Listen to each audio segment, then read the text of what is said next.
Yo, what's up, YouTube? This is your boy Junior, aka Smoking Guns, out here in Tucson, Arizona, representing the Ultimate Fight Club, giving you the latest content in boxing and MMA news that is out. So, today's video, we are coming out with another one, and it is about the uckery of EDDIE HEARN, yet and still giving people low ball ass offers. And this is coming from now TYSON FURY. And it's weird that this is coming from TYSON FURY just because I just put out a video yesterday or last night where TYSON FURY had came out talking about he wanted a homecoming fight in April. And why is it that he wants this homecoming fight in April, the exact month that EDDIE HEARN and Anthony Joshua want to fight at Wembley? So it comes out in this article where it says, Warren confirms Hearn sent Fury an offer for Joshua fight.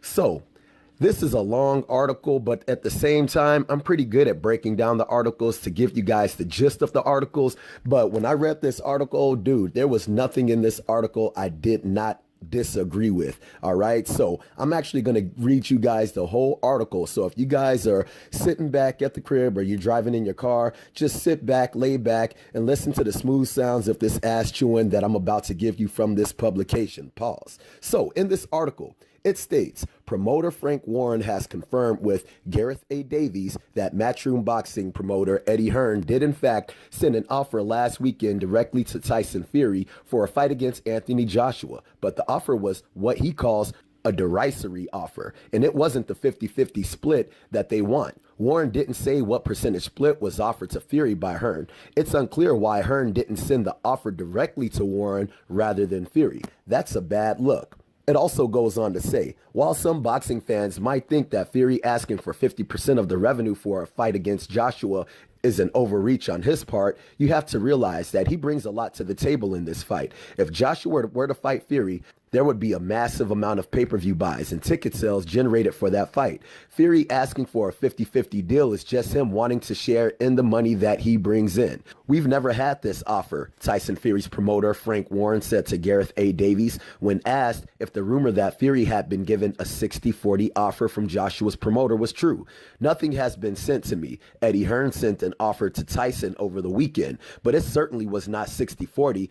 And it was quite a derisory offer. That's it. We've had nothing else. We haven't responded to it. It was so derisory. 50-50. It's as simple as that. Warren said when asked what purse split Fury wants for him to agree to a fight with Joshua. It also goes on to state in the article, if Hearn didn't even make a 60-40 offer to Fury, then it makes you wonder how much of a lowball offer did he make? Surely Hearn must realize that he'll never get Fury to agree to a paltry offer for a fight against Joshua. Why bother even making the offer if it's not a 50-50 split? Fury has already made it crystal clear that he wants a 50-50 deal. Did Hearn think he was just kidding when Fury said he wants nothing less than a 50-50 deal? Joshua versus Fury will easily sell out the 100,000-seat Wembley Stadium in London, UK on April 13th. The pay-per-view numbers on Sky Box Office and possibly Showtime would be through the roof. It would bring in a massive amount of money. If Joshua beats Fury, then his popularity at home in the UK as well as abroad would be increased. Wilder didn't KO Fury, so if Joshua can be the first to knock him out, he would receive tons of credit from boxing fans. Of course, you can argue that Wilder did knock out Fury, but the referee, Jack Reese, didn't stop the fight when he was on his back in the 12th round in their fight on December 1st.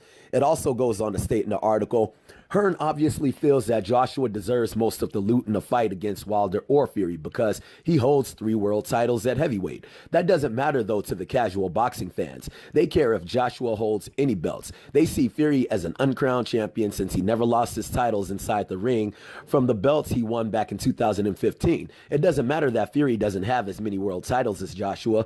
This fight is more about ability and popularity. When you start talking about who has more world titles, you're getting into the nerd stuff, the stuff that the ultra hardcore boxing fans focus on. That's not the way the casual fans see it. They just look at the heavyweights and they consider the best fighters the guys that look great. The belts are nothing, trinkets worn for adornment in the eyes of a lot of fans. They stopped caring about titles a long time ago due to the many sanctioning bodies watering down each of the divisions with their mini world titles. Joshua, 29, isn't going to get a fight against Fury or Deontay Wilder unless he gives both of them the 50-50 deal that they're asking for in order to fight him. Joshua will end up having to fight all of the Hearn Matchroom stable fighters like Jarrell Big Baby Miller, Dillian Whyte, and Dave Allen over and over again.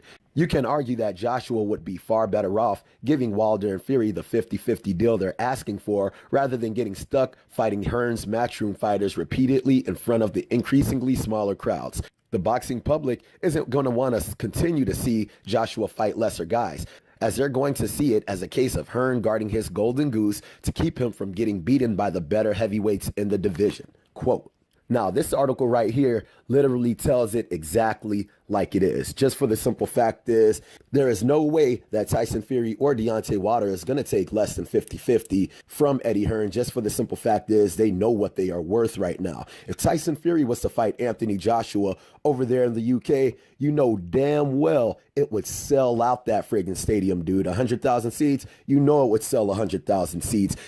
And why would they want to lowball Tyson Fury knowing that he's going to be the one to help fill up that stadium? Or why would they lowball Deontay Wilder knowing that they're going to help fill up that stadium, especially when both of those guys bring more to the table, with Tyson Fury being the unbeaten lineal heavyweight champion and Deontay Wilder being the WBC heavyweight champion. So if Anthony Joshua wants to seal his legacy, being the lineal heavyweight champion of the world and having that WBC belt so you can be the unified, undisputed champion of the world, dude, why wouldn't you give them a 50-50 deal? And then if you was to beat them, then you could literally make whatever kind of deal you want going into a rematch. But there is no way that I know that Deontay Wilder and Tyson Fury are going to go for less than that. And that's the main reason that Deontay Wilder hasn't been answering any of Eddie Hearn's calls. And a lot of people are giving Deontay Wilder crap.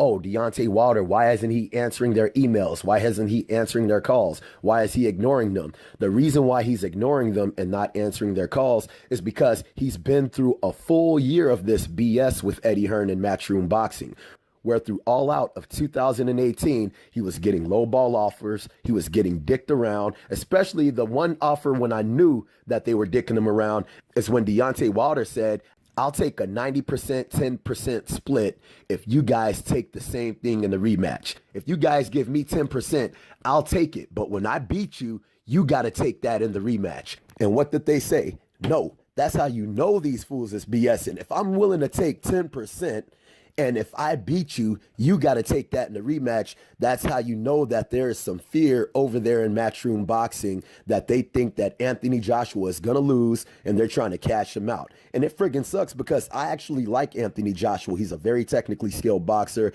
He has good substantiating power. Dude, why would you be scared to go into this fight? The reason why they're scared to go into this fight is because he's scared of losing that O and he thinks that his stock is going to drop down. But personally, even if Anthony Joshua did lose, those dudes over there in the UK, they are so diehard fans about their dudes, there's no way his stock would go down. He would still be able to sell out the Wembley Stadium if he wanted to going into his next fight.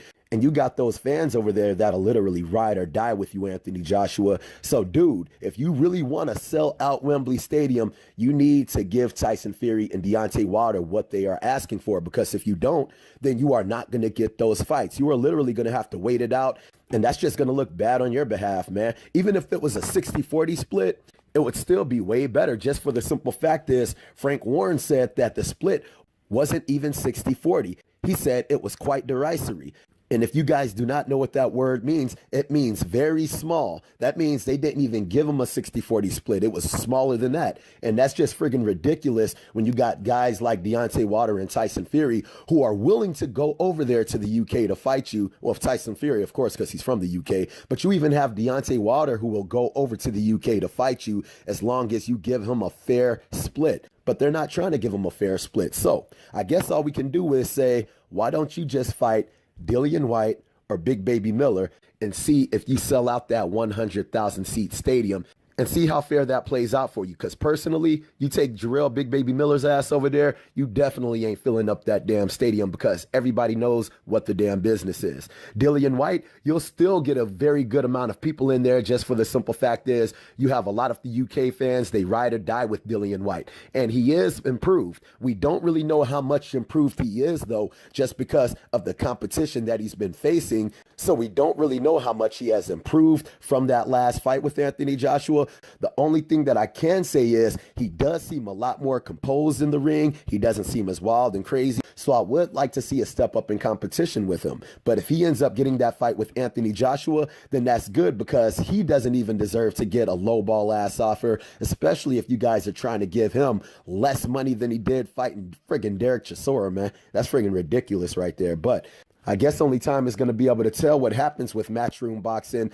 But I guess that's why they call you guys Mismatch Room and Rematch Room, because you guys are friggin' effing up over there, man. I hope you guys start getting your ish together, because we really need your fighters in this heavyweight division so we can start getting the fights that we want to see as fans, man. So I hope you guys like the video. If you guys like the video, make sure to hit the like button. If you're not subscribed, make sure to subscribe to the channel. And if you guys have any kind of questions, any kind of comments, make sure to hit me up in the comment section. I'll be sure to hit you guys up, all right? So I hope you like the video. Holla at your boy.